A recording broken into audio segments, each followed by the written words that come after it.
Corentin, sa problématique est simple, commune et pourtant très compliquée à vivre. Il est extrêmement jaloux. Sa copine est un peu plus âgée et il ne lui fait pas confiance, clairement, puisqu'il va clairement jusqu'à supprimer les contacts masculins dans son répertoire.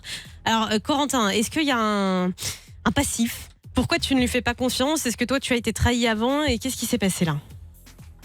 Clairement, je pense que c'est une séparation qui m'a fait beaucoup de mal. Elle m'a trompé et quand j'ai retrouvé ma copine actuelle, elle m'a, alors le fait qu'elle ait 13 ans de plus, elle m'a beaucoup protégé, materné et elle a cédé un petit peu à mes caprices et donc du coup j'en ai joué et maintenant là j'ai du mal à me regarder dans un miroir. Là je suis vraiment en train de prendre conscience que. Mais par exemple, ça se concrétise comment ? À part supprimer les contacts des autres, tu fais une crise, elle n'a pas le droit de voir d'autres hommes, ça se passe comment ? Ah oui, ça c'est même pas possible. Enfin, même dans ses tenues vestimentaires, par exemple, tout ce qui est décolleté, mini-jupe, tout ça c'est clair. Je supporterais pas de l'avoir parti travailler le matin comme ça. Après, dans les trucs un peu fous que j'ai fait,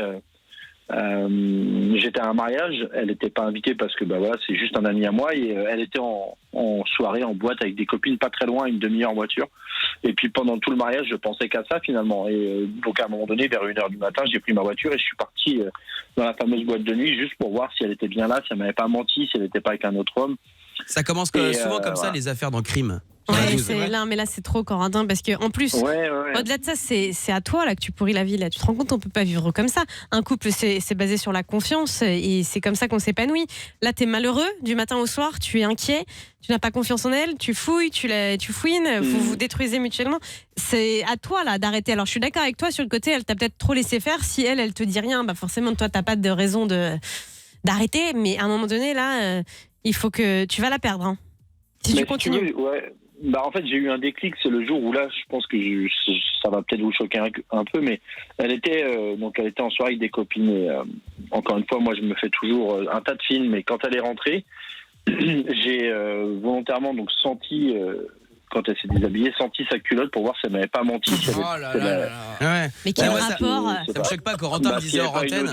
Une odeur de sperme. Ça va pas, Corentin, mais enfin c'est dégueulasse en plus. Quel rapport ? C'est pas hyper choquant. Corentin me disait hors antenne vraiment que chez lui, il avait installé un espèce de portique comme les aéroports. Il fait rentrer sa meuf, rentrer là-dessous. Il a un gant mappa, il a penche en avant, il lui met un doigt dans le cul. Corentin, arrête, mec, il est tôt. Mais c'est pas le problème. C'est pas le problème, Corentin. C'est déjà, tu crois quoi ? Que quand on est infidèle, on va laisser des traces partout. Enfin, évidemment que sa culotte, il y a rien dessus, il y a aucune trace. Si elle voulait te tromper, elle serait bien plus maligne que ça. Et puis, c'est quoi ce détective à 2 balles là ? On sent pas les culottes pour savoir ce qui se passe ailleurs. Non mais Corentin, comme ça, c'est dégueulasse. Fais donc voir ta culotte, Marion Gagnon. Mais non, mais en plus, au-delà de ça, c'est hyper humiliant pour elle. Moi, je supporterais pas que mon mec aille sentir mes culottes quand je rentre. Enfin, Non mais vraiment, quand je disais que c'est comme ça que commençaient les crimes de crime, c'est ça. C'est tu vas sentir la culotte, tu t'es psychopathe, puis tu finis par égorger ta meuf dans la salle de bain. Corentin, là, il faut que tu fasses une thérapie avec quelqu'un. Il faut que tu comprennes pourquoi tu es dans ces excès-là. Et il faut que tu prennes sur toi et que tu aller voir quelqu'un ensemble s'il faut. Je sais pas, mais mon pote, non, faut arrêter ça. A few minutes later. Nathalie du côté de Metz, bonsoir. Bonsoir Marion et les garçons, bonsoir Corentin. Salut. Alors Nathalie, Corentin t'écoute. Toi, c'est quoi ? C'est toi qui es jalouse ou c'est ton mec, ton ex, c'est qui ? C'est moi qui subissais, ouais. Ah, tu subissais la jalousie ? Non, ouais, complètement. Pourquoi ? Là, franchement, j'ai eu le même. Mon ex-copain me faisait exactement la même chose que Corentin, c'est-à-dire qu'il m'a supprimé mes contacts sur Facebook, sur Snap, sur tous mes contacts où c'était un homme. Ils ont tous disparu. Mais attends, c'est l'enfer parce que j'imagine que tu as des contacts hommes aussi professionnels, des trucs. Mais tout, il fouillait dans mon répertoire. Dès que c'était un homme, il savait pas qui c'était. Pouf, disparition. Mais c'est une honte quand même. Mais tu disais rien, Nathalie, tu ne disais pas pourquoi tu fais ça, laisse-moi tranquille. Enfin, je veux dire, mais sur le coup, je m'en rendais pas compte. C'est le lendemain quand j'avais besoin d'appeler quelqu'un où c'est bizarre, attends, il y est plus, j'ai plus de numéro. Ou ma collègue me disait, tiens, t'as le numéro d'un tel. Je dis, mais je l'avais, je comprends pas.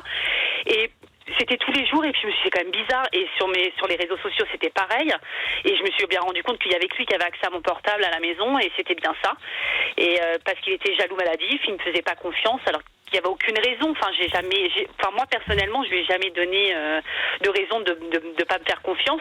J'étais très amoureuse de lui, mais voilà. Et le fait qu'il m'ait fait subir tout ça, ça m'a éloignée de lui. Au contraire, ça m'a pas rapproché de lui, ça m'a éloignée de lui. Et j'en suis venue à le quitter pour ça, parce qu'il est même venu sur mon lieu de travail pour vérifier si j'étais bien au boulot. Il allait voir des collègues. Oui, aller voir mes collègues pour voir si j'étais bien présente.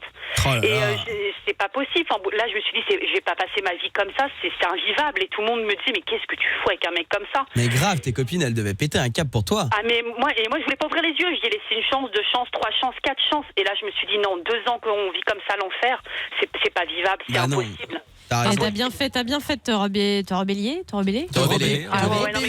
Franchement, mais c'est vrai. Surtout pas, si tu aimes ta copine, il faut surtout que tu te fasses céder. Attends pas qu'elle perde ses sentiments pour toi et qu'elle soit lassée. C'est bien. Et si vraiment tu te battes pour elle et pour votre amour, si tu l'aimes, il faut que tu fasses quelque chose. Laisse pas s'envenimer les choses, parce que malheureusement, sinon, ça sera la même issue que moi et vous allez vous séparer et pour une jalousie, pour une connerie, quoi. Et surtout, on n'a pas envie que tu finisses dans Confession Intime, Corentin. On tient à toi et à ta dignité, nous. Hein. Mais c'est ça, il y avait dans une émission un peu du genre, je sais plus laquelle, à la télé, je regardais, où la meuf est hyper jalouse avec son mec et elle lui dit, bon écoute, ce soir Kevin, c'est le soir où t'auras le droit de sortir, je te ferai pas chier. Donc Kevin, il est content, il y a son pote qui vient, il se prépare, il se met un peu de gel dans les cheveux, il part, et puis ils arrivent sur le parking du bar, et là il ouvre le coffre. Il y a sa meuf dans le coffre. Et là, il lui dit, mais t'es une malade, c'est le seul moment. Mais c'est vrai. Et là, il lui dit, mais t'es folle. Non, mais oui, Nathalie, elle a tout à fait raison. D'ailleurs, merci Nathalie, je t'embrasse. J'espère que tu as retrouvé l'amour depuis. Bisous, ma belle. Je vous embrasse, oui, j'ai trouvé quelqu'un de sympa et qui n'est pas jaloux, qui a le minimum de jalousie. Il n'aime pas qu'on me regarde, mais voilà. Ah bah tu vois, la soirée est bien plus belle pour nous. Là, c'est normal. Bien sûr, un peu de possessivité, ça fait pas de mal. Voilà, un peu de jalousie, mais il faut pas être dans l'excès. Monsieur GG. Commence pas comme ça, toi t'es le genre. T'as pas le droit. Avec Bérénice et ainsi que toute l'équipe, nous avons décidé de partir à Las Vegas le week-end du 19 mars. C'est dans 15 jours. Pour y faire quoi, Thibaut? On a décidé